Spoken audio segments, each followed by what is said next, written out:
পরবর্তীকালে ওনার কাছে গিয়ে আপনি ট্রিটমেন্ট করতে পারবেন। প্লিজ ডক্টর বাগ কি বলবেন? যেটা হলো আপনাকে আমার মেন কথা বলার, যদি আমি তো আপনাকে মানে দেখতে পাচ্ছি না, যদি ওভার ওয়েট হয়ে থাকে, আপনাকে আমি বললাম একটু আগে যেটা হচ্ছে বিএমআই ইন্ডেক্স দিয়ে, যদি ওভার ওয়েট হয়ে থাকে তাহলে আপনি চেষ্টা করুন আপনার ওয়েটটা একটু কমানোর জন্য। ইটস মানে হচ্ছে কি কোনো হচ্ছে কি যারা মানে আপনার হচ্ছে ডায়েটিশিয়ানকে দিয়ে একটুখানি আপনার কি ডায়েট নিলে আপনার ওয়েটটা ঠিক থাকবে সেটা করতে হবে।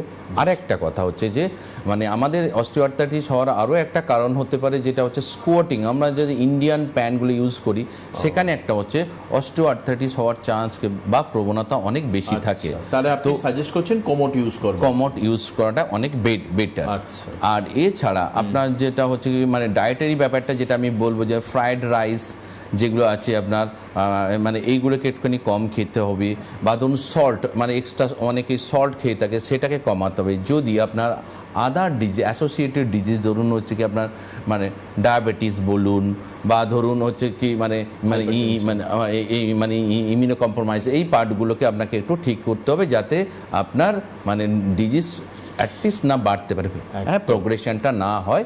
এছাড়া কিছু তো আপনার মেডিকেশন আছে, আর লো ইম্প্যাক্ট এক্সারসাইজ যেটাকে আমরা বলি হচ্ছে কি আপনি ওয়াকিং বলুন, সুইমিং বলুন, এই পার্টগুলোকে আপনাকে একটু করতে হবে।